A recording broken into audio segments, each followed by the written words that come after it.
아멘. 출애굽기 15장 22절에서 27절 말씀입니다.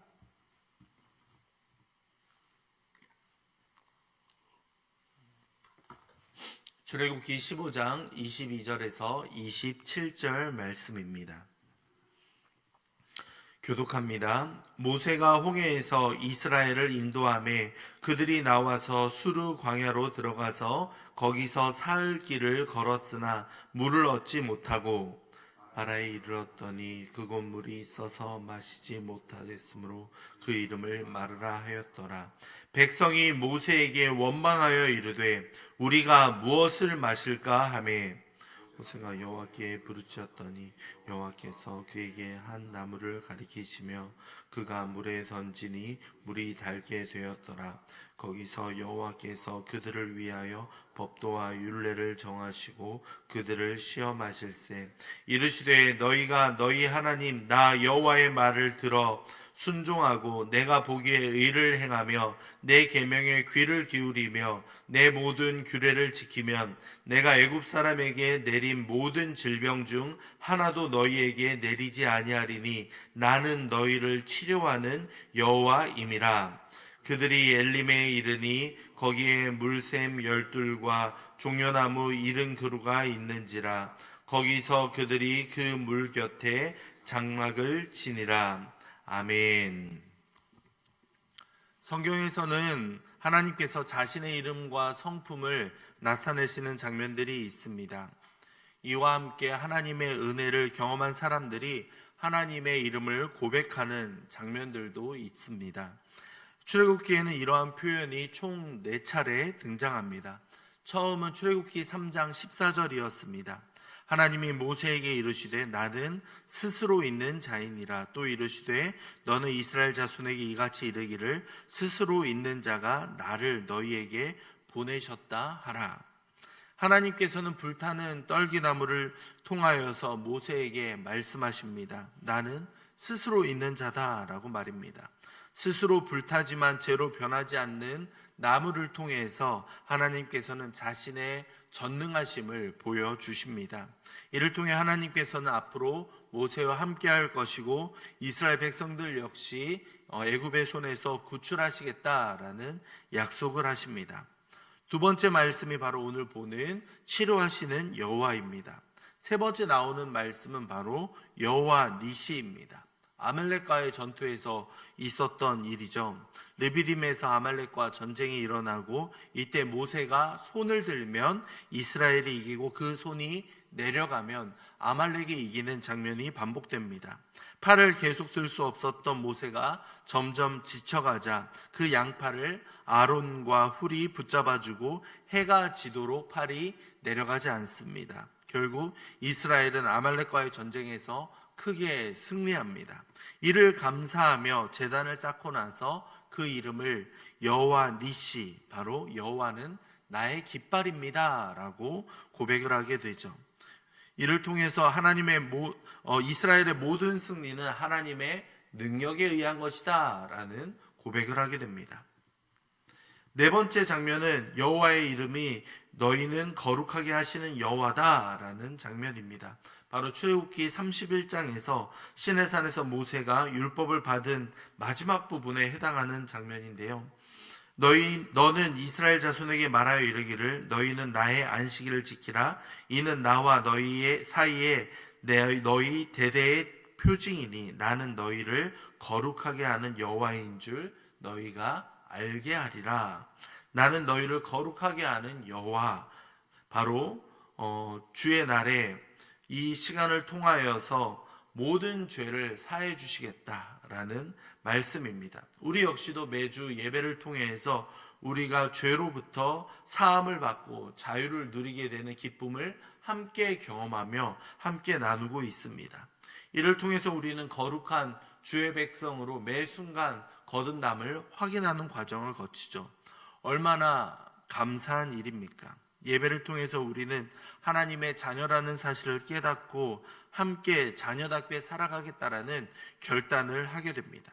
이 모든 과정이 거룩하신 하나님을 만남을 통해서 이루어집니다. 오늘 말씀에서는 하나님께서는 자신을 치료하는 여호와이다 라고 소개합니다. 26절입니다. 한 번 더 읽겠습니다. 26절입니다. 이르시되 너희가 너희 하나님 나 여호와의 말을 들어 순종하고 내가 보기에 의를 행하며 내 계명에 귀를 기울이며 내 모든 규례를 지키면 내가 애굽 사람에게 내린 모든 질병 중 하나도 너희에게 내리지 아니하리니 나는 너희를 치료하는 여호와임이라. 아멘. 하나님께서는 이스라엘 백성들에게 놀라운 약속을 하십니다. 애굽에 내린 모든 질병이 이스라엘에게 하나도 내리지 않겠다라고 말씀하시죠. 이와 함께 나는 너희를 치료하는 여호와다라고 말씀하십니다. 질병으로부터 이스라엘 백성을 보호하고 치료하시겠다라고 약속하십니다. 그런데 이러한 약속에는 중요한 전제 조건이 있습니다. 여호와의 말을 듣고 순종하며 내가 보기에 의를 행하고 내 계명에 귀를 기울이며 내 모든 규례를 지켜야 한다라는 전제입니다. 반대라면 어떻게 되겠습니까? 여호와의 말씀을 듣지 않고 의를 행하지 않으며 주의 계명을 듣지 않고 규례를 어긴다면 애굽에 임하였던 심판이 너희에게도 임할 것이다 라는 무서운 경고입니다. 왜 하나님께서는 이와 같은 약속과 경고를 하고 계십니까? 26절 앞부분을 살펴보면 바로 이스라엘 백성들이 홍해를 지나 지금 수르 광야에 이르게 되고 3일 동안 광야를 지나오면서 광야에서 가장 필요한 물을 발견하지 못하고 떨어지게 됩니다. 학자들은 이스라엘 백성들이 3일간 70km 가까이 이동했을 것이다 라고 이야기합니다. 마라톤이 32.195km인 것을 감안하면 약 마라톤의 1.7배 정도 되는 거리를 물을 마시지 않고 이동해 왔다는 이야기입니다. 이렇게 힘든 상황에서 이스라엘 백성들이 마라라는 지역에 이릅니다. 눈앞에 물이 보였고 이스라엘 백성들은 얼마나 기뻐했겠습니까? 하지만 그곳 물을 마셨을 때 이 백성들의 기대가 실망으로 바뀝니다. 물이 너무 써서 마시지 못할 지경이 되었기 때문이죠. 이에 백성들의 입에서는 기다렸다는 듯이 하나님과 모세를 향한 원망이 시작됩니다. 불기둥으로 보호해 주시고 사막길을 걸어왔지만 이 목마름에서는 이들의 입가에 불평이 터져 나왔던 겁니다. 3일 전 홍해의 기적을 경험하며 하나님을 높여 찬양하며 나아갔던 이들이었습니다. 그 능력을 보고 여호와를 경외하며 믿기로 결심하며 그들이 함께 노래했던 것이 딱 3일이었는데 그 3일이 지나자 기쁨의 찬양이 원망으로 바뀌고 있는 겁니다. 이에 모세는 여호와께 부르짖으며 기도하기 시작하죠. 25절입니다. 모세가 여호와께 부르짖었더니 여호와께서 그에게 한 나무를 가리키시니 그가 물에 던지니 물이 달게 되었더라. 거기서 여호와께서 그들을 위하여 법도와 율례를 정하시고 그들을 시험하실세. 이에 여호와께서 한 나무를 가리키시며 물에 던지자 이제 마라의 쓴물이 달게 변합니다. 먹을 수 없던 물이 먹을 수 있게 변화하죠. 이와 함께 여호와께서 이스라엘 백성들에게 법도와 율례를 정하십니다. 이제 하나님께서는 이스라엘 백성들에게 순종을 요구하십니다. 너희는 얼마든지 보호하고 치료할 수 있지만 하나님의 말을 듣고 행하라고 말씀하십니다. 하나님께서는 우리의 목마름을 해결할 수 있는 분이십니다. 이와 함께 우리의 어긋나고 죄악된 부분까지도 고치실 수 있는 능력의 하나님이시죠. 하지만 이러한 은혜를 함께 경험하기 위해서는 순종과 결단의 과정이 반드시 필요합니다. 예수님께서도 사마리아 여인에게 말씀하십니다. 내가 주는 물을 마시는 자는 영원히 목마르지 아니하리니 내가 주는 물은 그 속에 영생하도록 솟아나는 샘물이 되리라. 이를 들은 사마리아 여인이 말합니다.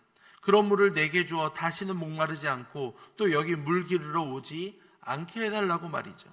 이에 예수님께서는 사마리아 여인의 상황을 다 설명하십니다. 남편이 5이 있고 지금 있는 자도 내 남편이 아니다 라고 말하자 이에 사마리아 여인이 놀라서 고백하죠. 예수님을 향해 선지자와 같다 라고 말합니다. 자신의 상황을 다 알고 있는 그 분을 향하여 놀람을 표현하죠. 그런데 여기에서 예수님은 말씀하십니다. 아버지께 참되게 예배하는 자들은 영과 진리로 예배할 때가 오나니 곧 이때라. 아버지께서는 자기에게 이렇게 예배하는 자를 찾으시느니라. 하나님은 영이시니 예배하는 자가 영과 진리로 예배할지니라. 영과 진리로 예배하는 것은 무엇이겠습니까? 우리의 마음과 생각을 하나님께 집중하여 드리는 예배를 말해주고 있습니다. 몸은 함께하고 있지만 마음이 떠나 있는 것은 결코 온전한 예배가 될 수 없다는 겁니다. 세상의 염려나 걱정으로 가득 차 있을 때에 과연 그 예배를 온전히 드릴 수 있겠습니까? 우리는 과연 어떠한 마음으로 하나님께 나오고 있습니까? 습관에 이끌려 이 자리에 와 있거나 아니면 전능하신 하나님께 우리가 과연 무엇을 드릴 수 있을까 함께 고민하며 나아가야 하는 것 아니겠습니까? 우리가 온 마음과 정성으로 하나님께 나아갈 때 하나님께서는 우리의 아픔과 고통을 분명 치유하실 수 있는 분이십니다. 그뿐입니까? 우리의 육체의 목마름뿐만 아니라 영적인 목마름까지도 해결할 수 있는 분이 바로 우리 하나님이십니다. 그렇게 우리가 풍성한 은혜를 함께 계속 경험하기 위해서는 먼저 하나님의 말씀에 귀를 기울여야만 합니다. 그리고 이를 실천하기 위해 노력하는 삶이 뒤따라야 합니다. 이러한 과정 없이 주어지는 유익과 평안은 결코 우리를 영원히 평화롭게 할 수 없습니다. 은혜를 가장한 기적이 우리의 어려움이 해결되고 하나님을 찾지 않아도 부족함이 없는 그러한 나락으로 우리를 떨어뜨릴 수 있기 때문입니다. 끊임없이 원망하는 이스라엘 백성들을 바라보며 벌을 내리고 생명책에서 지우면 그만이겠지만 하나님께서는 놀라운 약속을 해 주십니다. 내가 너희를 보호하고 치료하시겠다라고 말입니다. 오늘 우리에게도 동일하게 말씀하시는 것 같습니다. 다시 한번 기회를 주겠다고 말입니다. 이번 한 주만큼은 여호와의 말씀을 듣고 순종하며 지켜보라고 말입니다. 우리는 기도하면서 마치 모든 것을 이루어 주실 하나님의 응답을 기대하는 모습을 가지고 있는 것 같습니다. 하지만 즉각적인 응답이 일어나지 않을 때 우리는 얼마나 많은 원망과 근심에 쌓이는지 모릅니다. 하나님의 방법과 하나님의 뜻을 먼저 발견하지 못한 채 하나님의 그 치료의 목적과 그 시기를 알지 못한 채 우리는 하나님을 원망하고 있지는 않습니까? 우리가 원하는 하나님을 우리는 혹시 만들어가고 있지는 않습니까?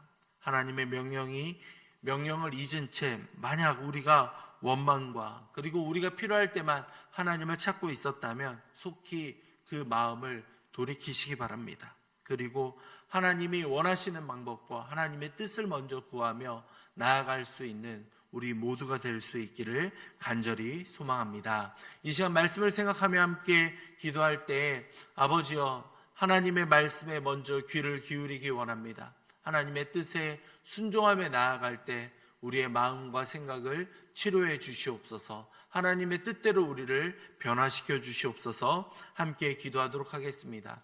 이어서 교회를 위해 함께 기도할 때에는 이웃초청 사랑잔치를 위해 함께 기도해 주시기 바랍니다. 한 달여 남은 시간 동안 작정한 VIP들이 함께 하나님의 집에 나올 수 있도록 아버지 인도해 주시옵소서. 남은 한 달 기도하며 준비할 수 있는 우리가 될 수 있게 도와주시옵소서. 함께 기도하도록 하겠습니다. 이어서 오늘 있을 예일휴 나들이를 위해서 함께 기도해 주시기 바랍니다. 오전 10시에 인천대공원으로 출발합니다. 일남일녀 어르신들을 모시고 함께 나아갈 때 안전하게 오갈 수 있게 도와주시며 함께 평안함과 기쁨이 넘치는 시간이 될 수 있게 인도해 주시옵소서. 함께 기도하도록 하겠습니다. 이어서 담임 목사님 위해 기도할 때 우리 목사님 날마다 강건하게 붙잡아 주시며 성령 충만함을 더하여 주사 모든 사역을 능히 감당하게 이끌어 주시옵소서. 함께 기도하신 이후에